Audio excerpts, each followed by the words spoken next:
Welcome to part 2 of me showing my vintage collection of model kits and toys. In this part I'll be showing vintage Matchbox model kits, and after that, there will be a few more Japanese model kits plus some vintage toys.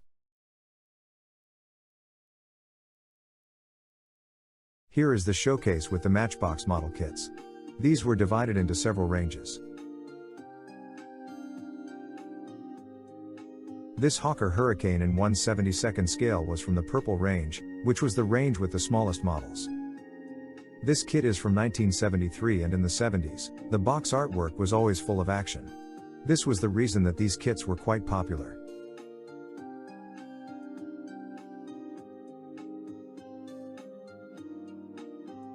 On the side of the box you can see several other models from that range.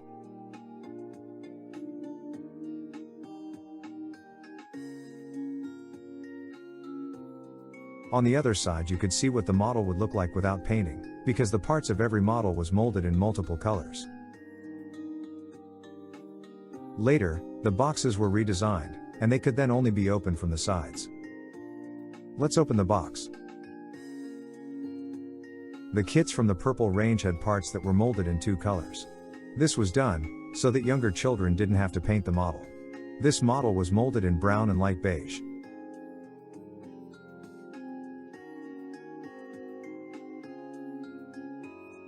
Every model came with a display stand that allowed you to freely pose the model.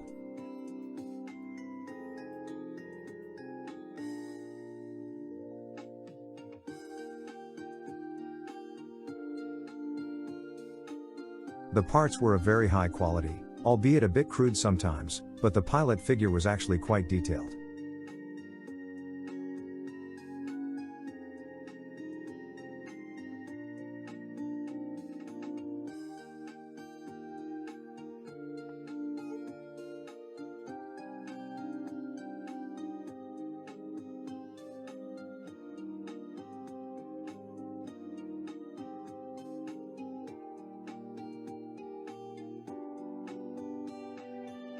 Here we have the clear canopy and gun sight.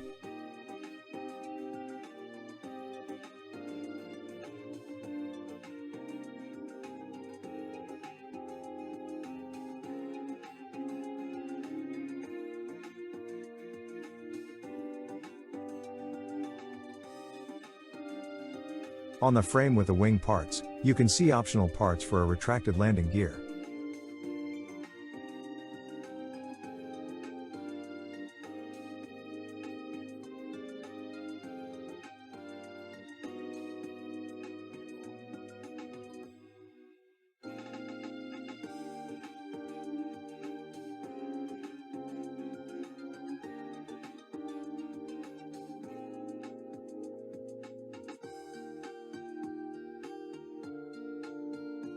The front of the assembly instructions is printed in the color of the range, and always has a bit of history regarding the actual aircraft.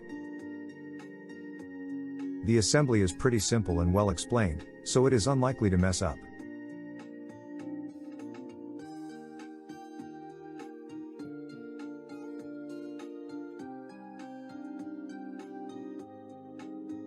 Here, they have provided some tips to help you while making the model.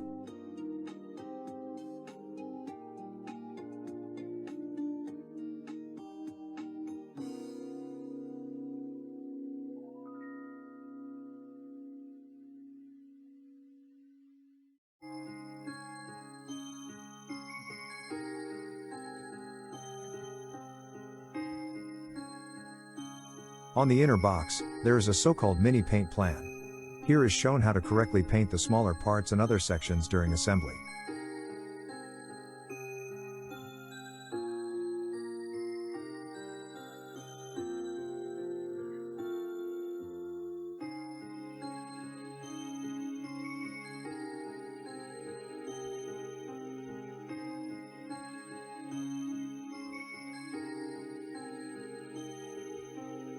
The decal sheet contains the basis decals for 2 versions, and appears to be in good shape.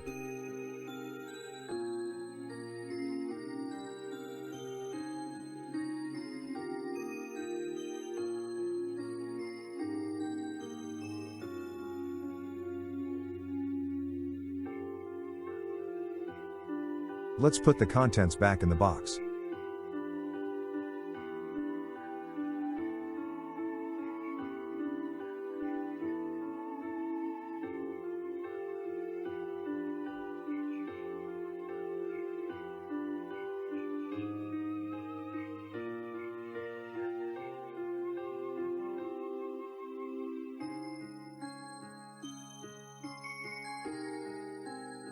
The next range was the orange range, like this A7D Corsair in 172 scale. The box is a bit bigger and still has action-packed artwork.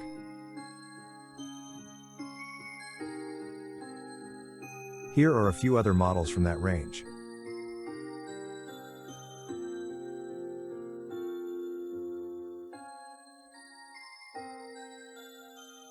With the orange range, the parts were molded in 3 colors and you could choose between 2 versions. Here you can see what the model would look like without painting.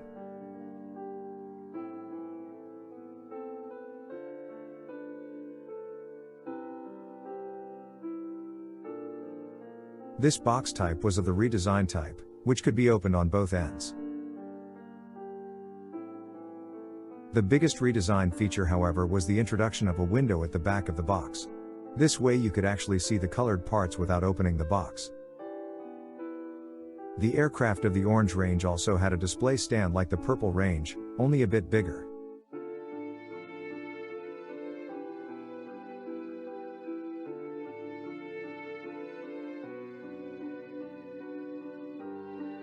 Then there was the red range, like this Wellington Mark 10 in 1/72nd scale.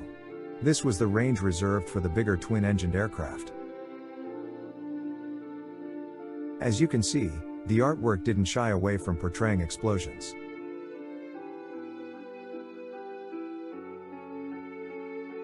Here are a few other models of that range, which are German planes. In the 70s, these planes were uncensored.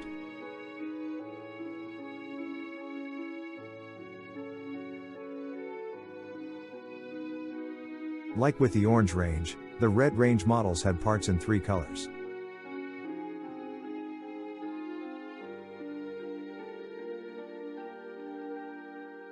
With this range, however, you could choose between 3 versions and there were alternative parts included for all versions. Of course, the aircraft of this range also had a display stand, which was again bigger to accommodate the bigger model.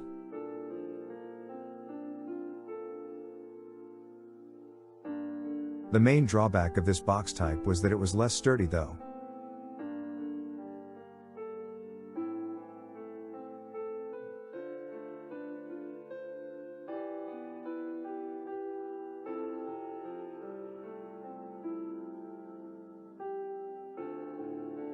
The brown range was a relatively new range introduced in 1978, and was usually reserved for heavy bombers.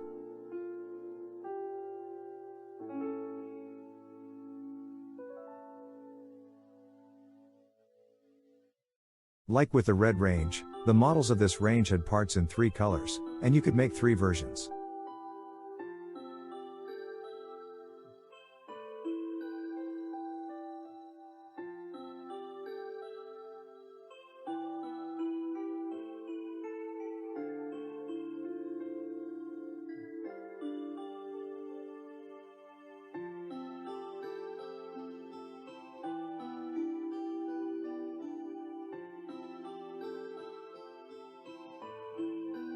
Let's have a look inside.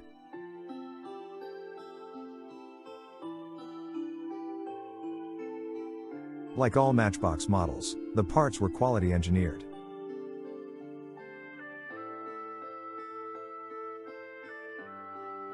This model is molded in brown, black and green and includes 4 figures.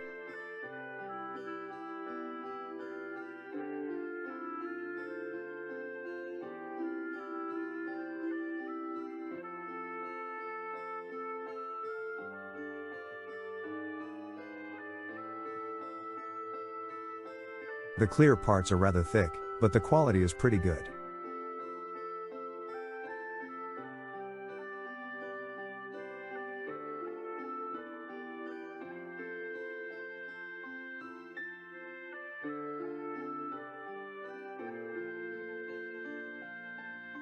The wings have recessed lines, which is good when you want to apply certain weathering effects.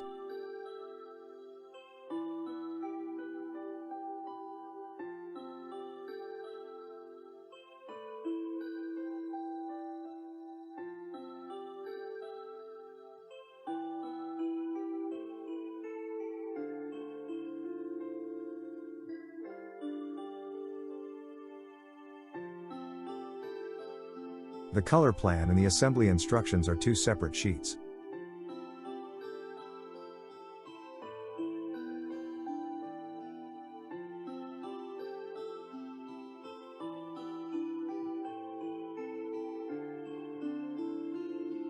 Here you'll find how to paint the version of your choosing.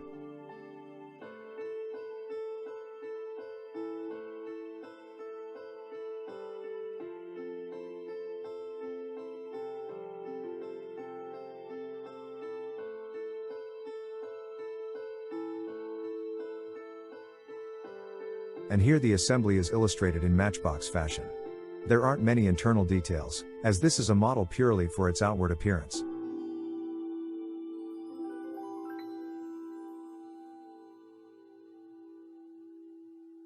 The mini paint plan is located on the back of the assembly sheet.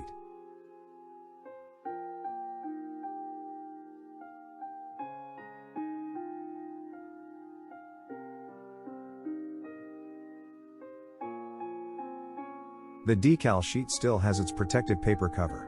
There are quite a few smaller decals that are used regardless of the version.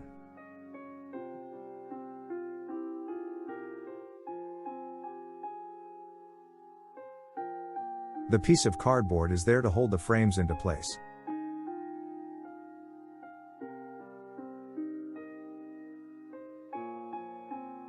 Now let's put everything back.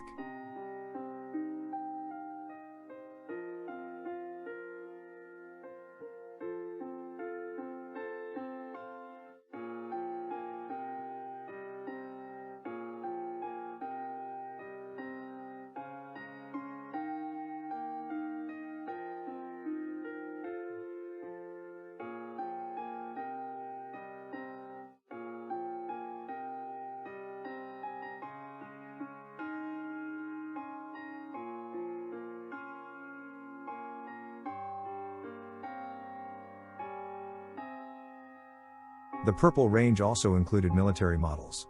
These were in 1/76 scale, like this M16 half-track. Here are a few other models on the side of the box.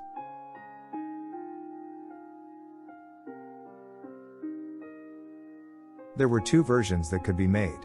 Most of the times it would be just a different decal set, as these vehicles look similar regardless of the version. The military models of the purple range came with two colors of plastic, and every model had its own diorama, which gave this kit just that little extra.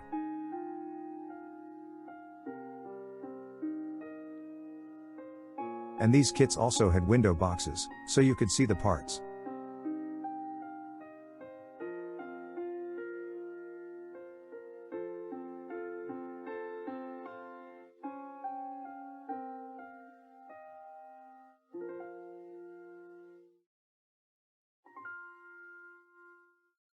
The military models also had an orange range, like this German half-track in 1/76 scale.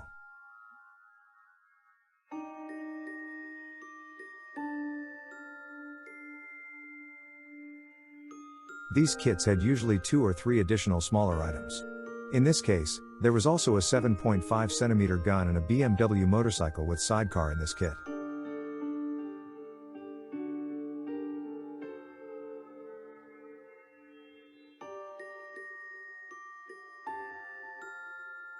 This kit was molded in 3 colors and had a bigger diorama that could fit all the items. Like with the purple range, there were 2 versions, but only by providing alternative decals.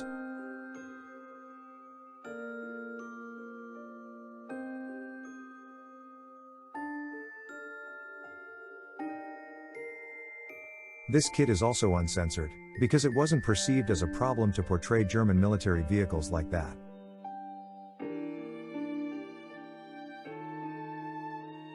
In the military section, there were also sets of soldiers in 1/76 scale, like this American infantry set.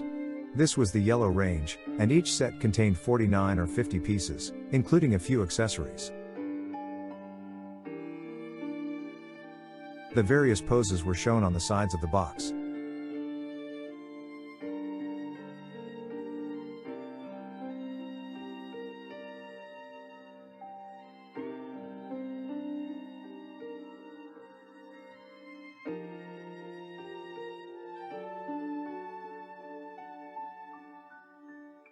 These were usually molded in one color and were made of a more flexible type of plastic. The box also had a window, so you could see the soldiers, and the paint plan was printed on the back of the box.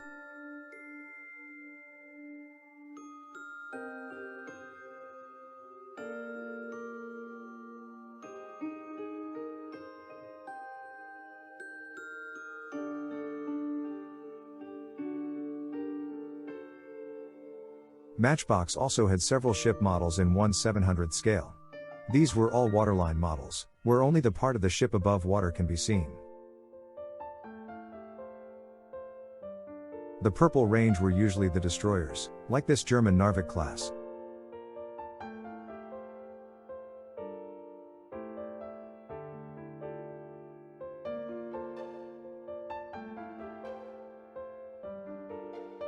The parts were molded in 2 shades of gray, and the box had a window here as well, and a basic paint plan underneath it.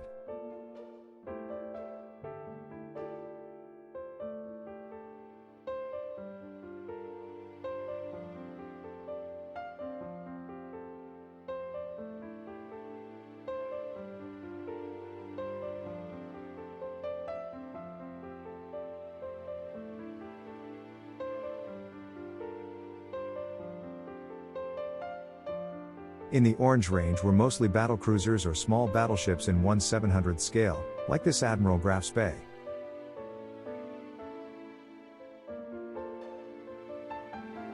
These models had rotating turrets and sometimes 1 or 2 float planes.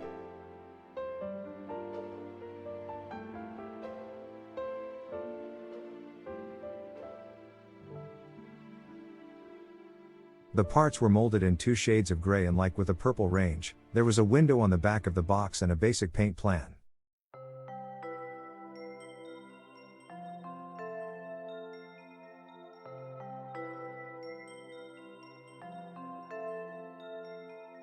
These kits usually contain 3-part frames as opposed to the purple range with 2-part frames.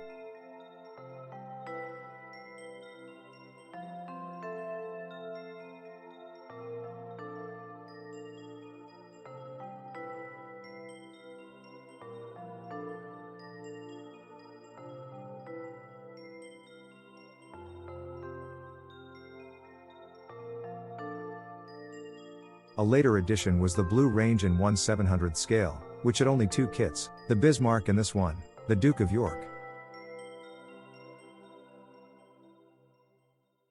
This was the range for the big battleships, and the parts were molded in 2 shades of gray.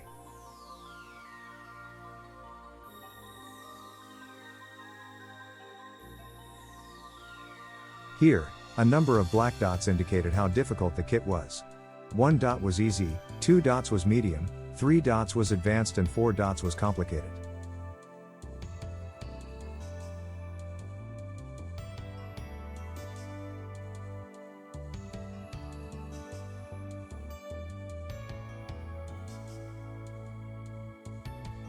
It was also around this time that Matchbox stopped with the windows in the boxes. Now there was just a blank space, and later that would be where from 1983 onward a barcode would be placed. Since the box was bigger, there was now enough room for a top view in the paint plan.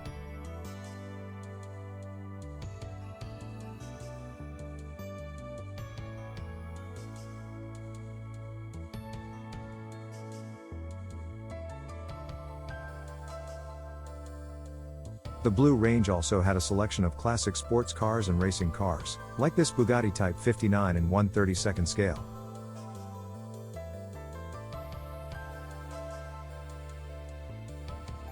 These kits had rubber-like tires, chrome-plated parts, and often the engine could be made visible.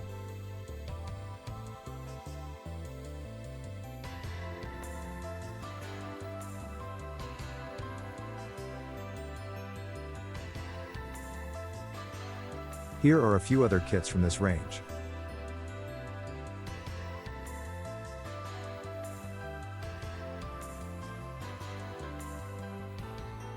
Besides chrome-plated parts, this kit had parts that were molded in two colors, and since this kit was from 1975, a window was present in the back of the box.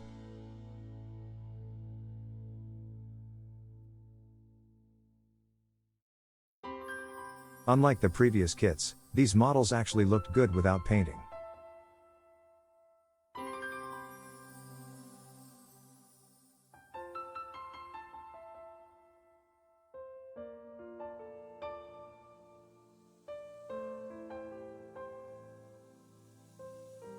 Each model had a little bit of historical background about the car.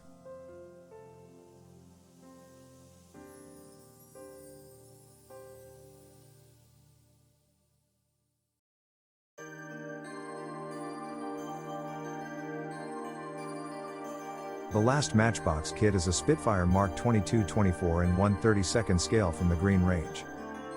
These were the biggest boxes and were at the time the most detailed Matchbox kits. It had a detailed cockpit with figure, a visible engine by means of detachable engine cover panels and a moving canopy. With this kit, 3 versions could be made.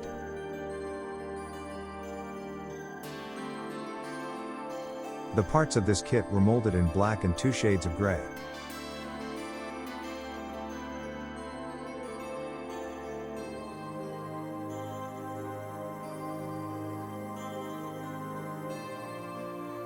The amount of part frames is twice as much, compared to the previous kits.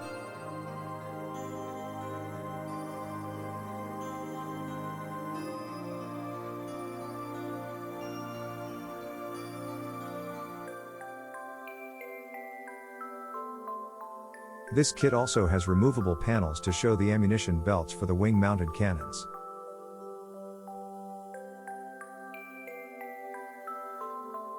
Here you can see some parts of the engine.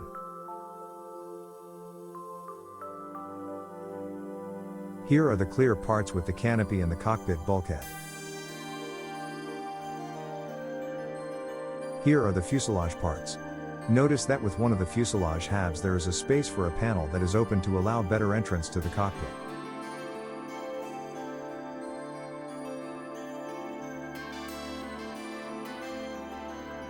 Some parts have detached from this last frame. This frame holds the parts for the pilot figure in the cockpit.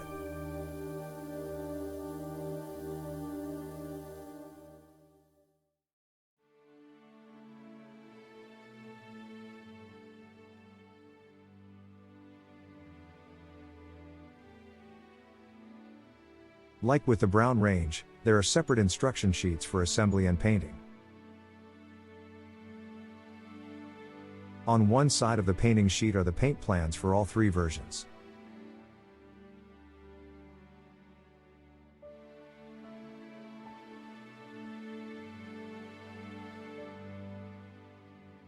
The other side contains the mini paint plan and a list of required colors.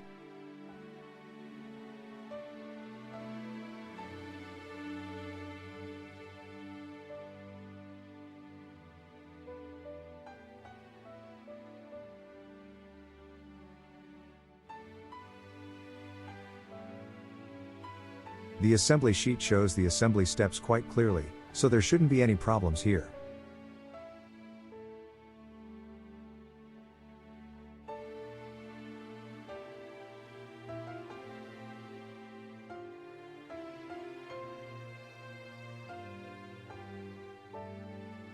Several parts are movable, like the wheels, canopy and propeller, and there are several panels that are not supposed to be glued, so that some of the inner works can be shown, like the cannons and the engine.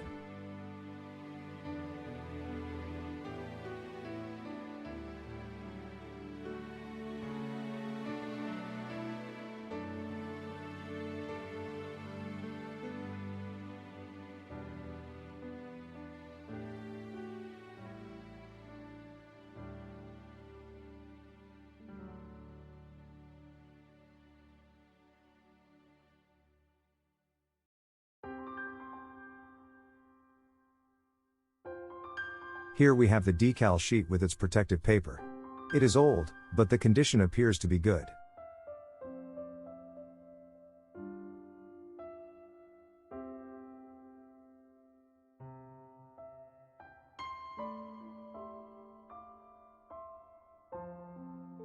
Okay, time to put everything back in the box.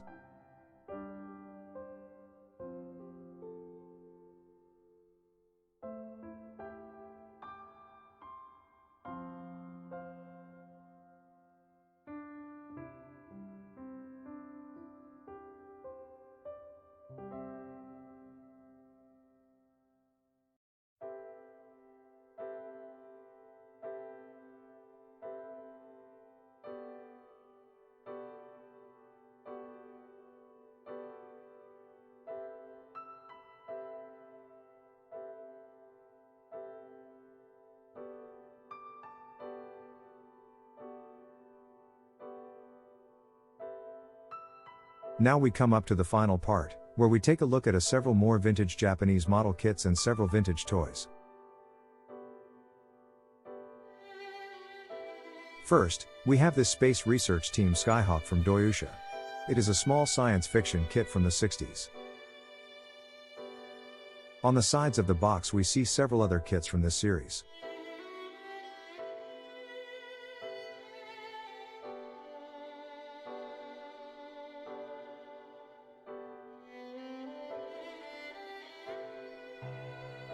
Let's see what's inside. The parts are molded in yellow and green and are together in a plastic bag. There is also a small rubber band, which is used for the cannon, so it can shoot small projectiles, which are included in this kit. The model is rather crude and has wheels, so it can run on a surface.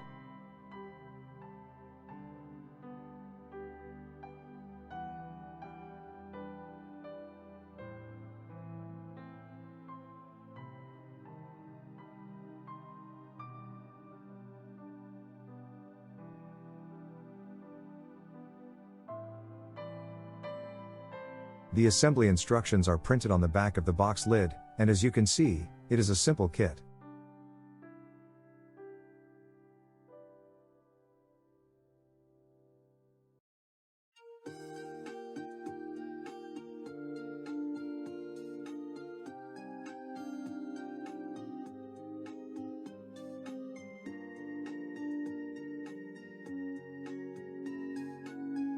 The next kit is everything except simple.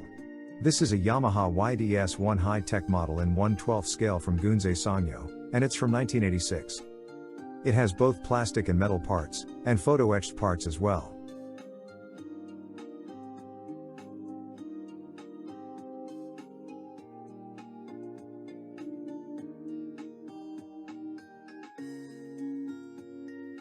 The pictures on the side of the box are actually of the prototype of this model. It looks quite realistic.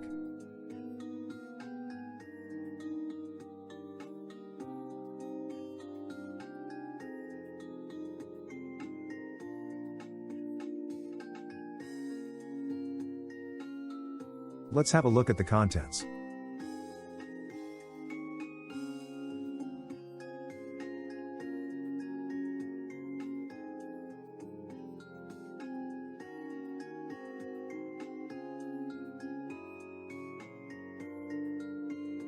This is a picture collage of the model prototype in full glory.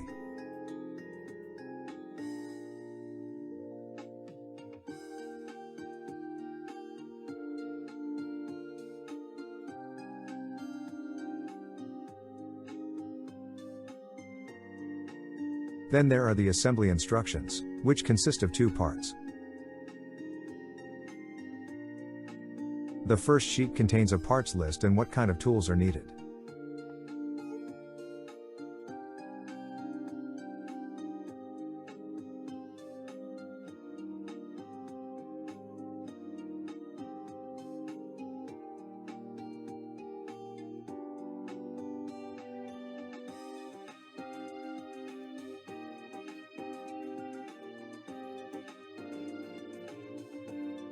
On the back is the actual assembly. Here, the frame is put together first.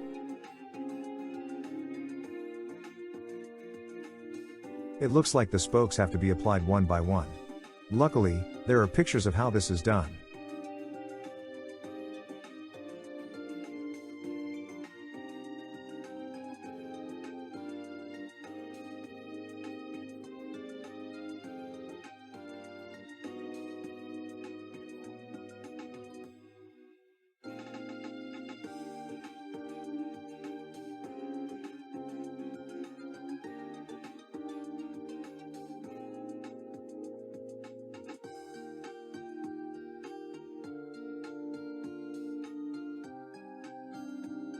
The assembly continues on the second sheet.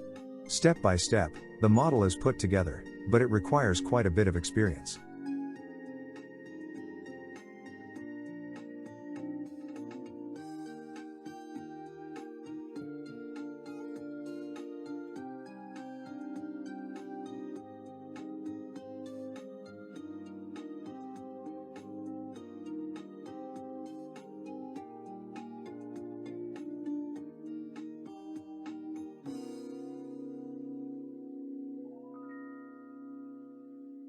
Now let's look at the parts. These black parts are made of softer plastic to simulate the tires and seat. They are in a bag together with what looks like the parts for the fuel tank and the headlight.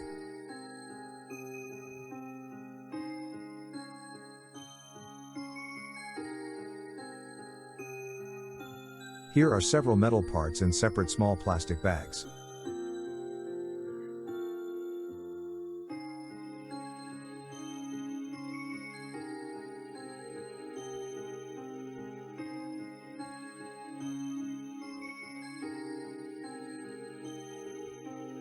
Here are some more metal parts.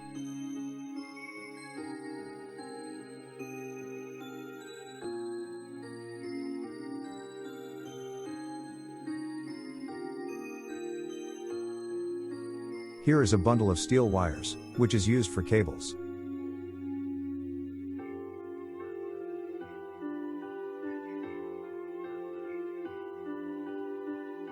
Here is a bag with short metal wires, and these are used for the spokes.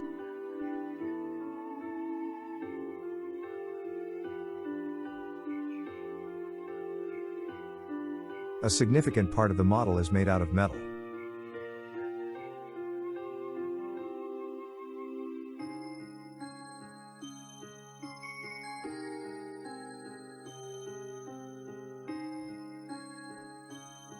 Here is a frame with chrome-plated plastic parts, including the wheel rims and mudguards.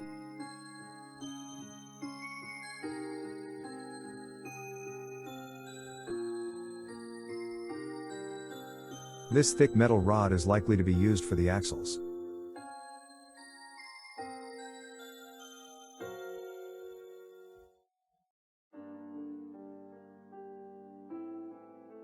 This is probably the rear suspension arm.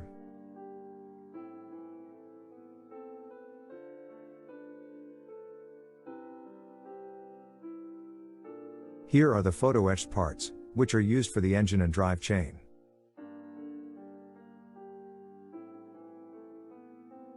The exhausts are of course also made out of metal.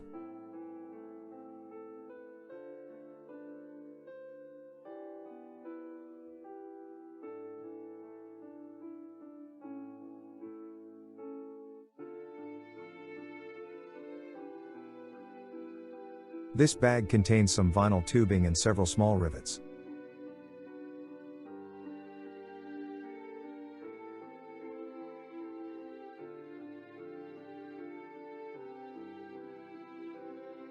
These are the last few smaller metal parts and a bundle of steel wires.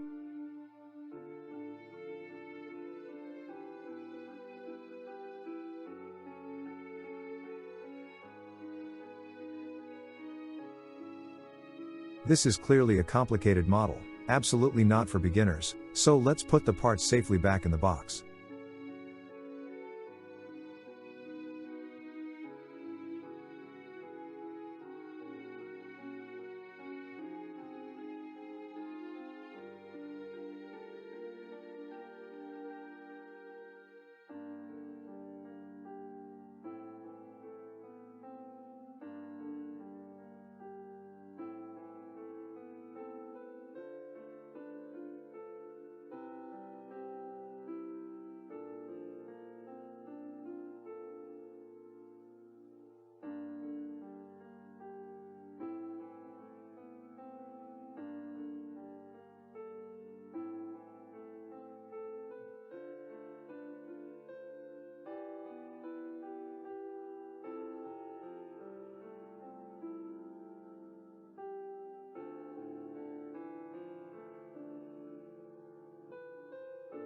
Here is again a simple model kit.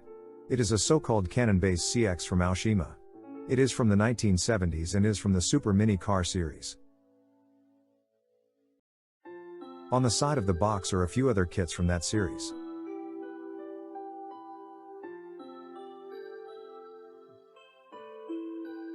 On the back of the box are the assembly instructions.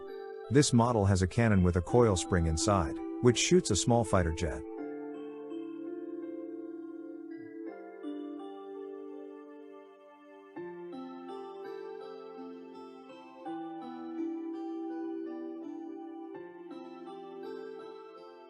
The last kit is one of the oldest kits in the collection.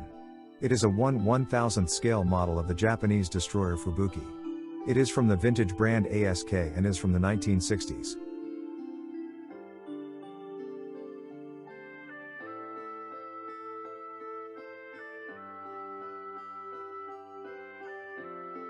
It is a small kit, and both sides of the box have the same illustration of the vessel. I will leave it closed since the box is quite brittle. Now we'll have a look at the vintage toys. Here is a Lego set from 1976 of a racing car. I bought this set in Japan. The box shows the completed car and the sides of the box show the drawn version of the car from the side.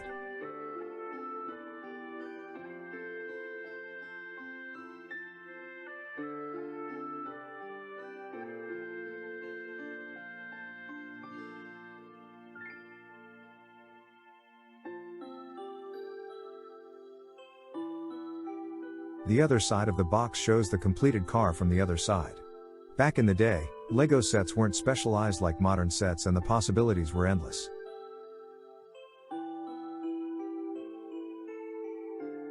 The box opens on one side and the parts and instructions are basically loose in the box. I'm not sure if this was the case when the set was new though.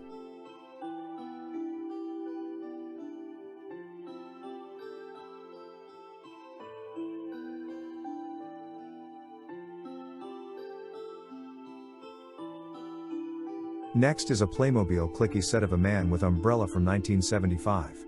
In the 70s, Playmobil figures were called clickies. This set is from when Playmobil was still a new concept and the parts were still a bit basic. On the side of the box are several other single clicky sets from city life themes, medieval knights and western themes. On the back of the box is a line art illustration of the contents. It consists of one figure with hat and tie, an umbrella, two suitcases and a foot plate to let the figure stand more stable. Let's have a look at the actual contents.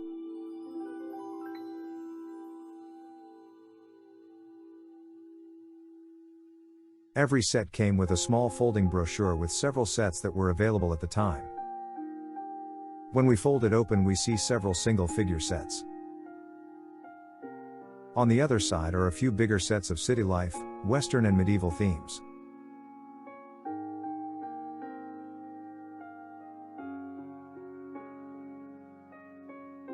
The contents of the set are sealed in a plastic bag. Occasionally, the color of certain elements in the sets would be different, like hair color or body color. Since it was a blind box, there was no way of knowing until you open the box. Okay, let's put the contents back.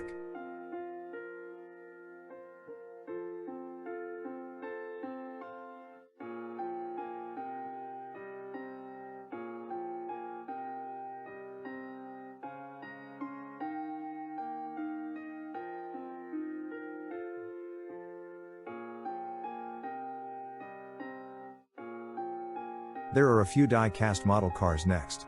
To be more efficient, I will look at them in one shot. First, we have here a Japanese Kondo city bus made by Ocean in the 1980s in 1/100th scale. This bus type was used in the 70s and 80s across Japan. With this model, the doors are movable.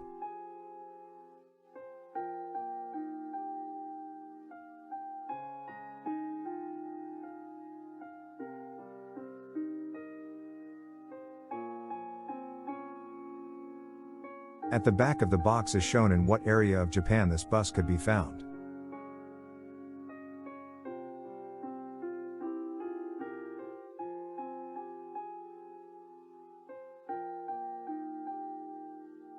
The model is encased in styrofoam for protection.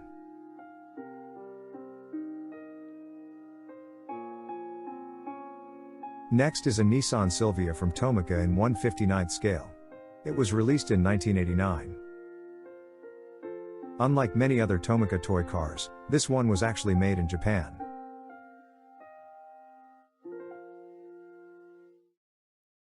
Let's take it out of the box.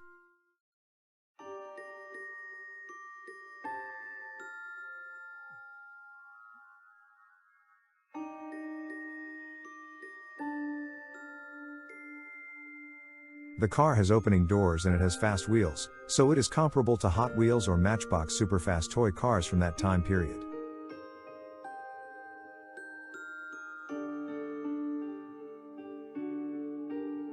The condition is almost like new, there are no blemishes whatsoever.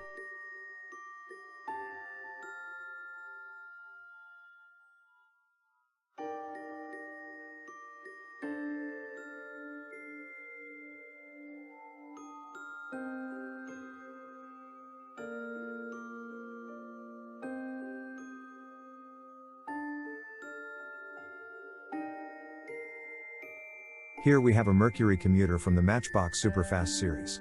It was released in the early 1970s. I bought this one in Japan in a used toy shop.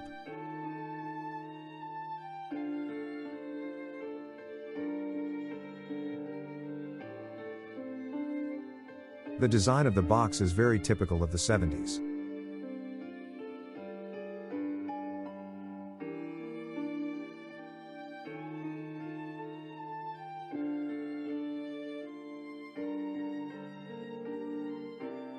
The car is metallic green with a cream interior and it has two dogs in the back, peeking out of the window.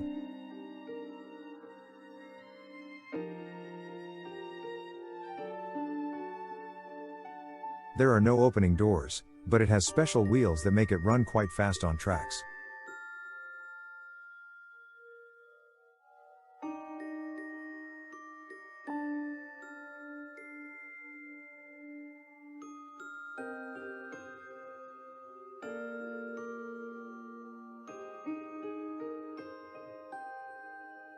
The fourth car is a Toyota Celica 1600 GT in 1/45th scale.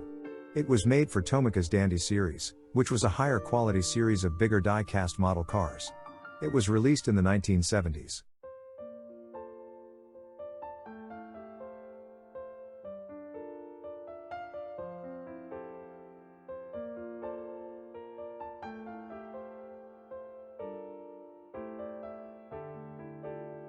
I'll leave this in its plastic bag, because the car has delicate striped stickers on the side. It is painted in metallic blue and has opening doors and hood, showing the interior and engine.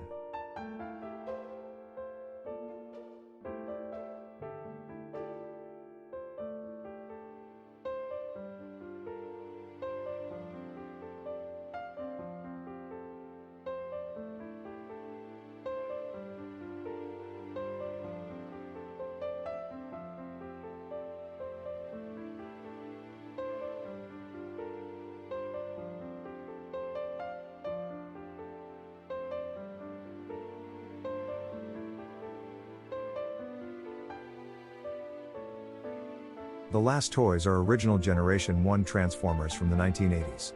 This is the Autobot Inferno. The top of the box shows the transformation stages from fire truck to robot.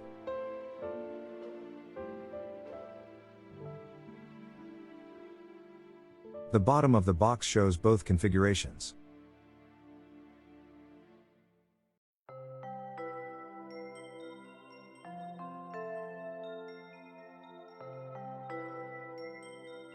The back of the box has a tech specs card. The box would contain a decoding strip, which was a small red transparent sheet, which would then reveal the technical specifications for that transformer.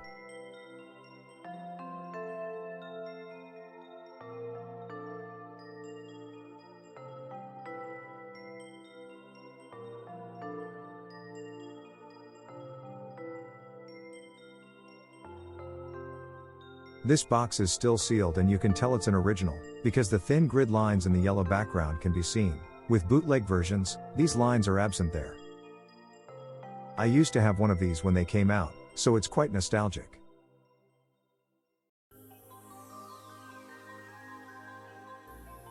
The second transformer is a Decepticon, or rather an Insecticon called Kickback. As the name suggests, this one transforms from insect to robot.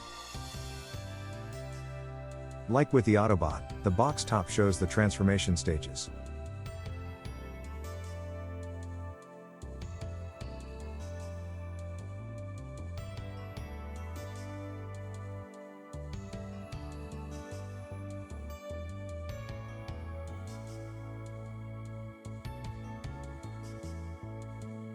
And the bottom of the box shows both configurations.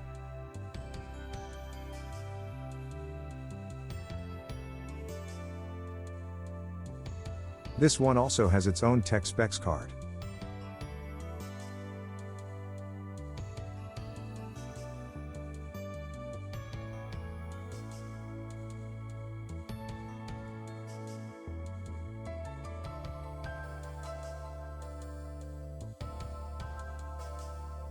This one is also an original transformer, and on one of the wings you can see a rubbing seal. When you rub it, one of the transformer's logos will appear.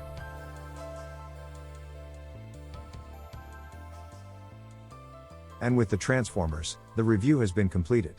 I hope you enjoyed it.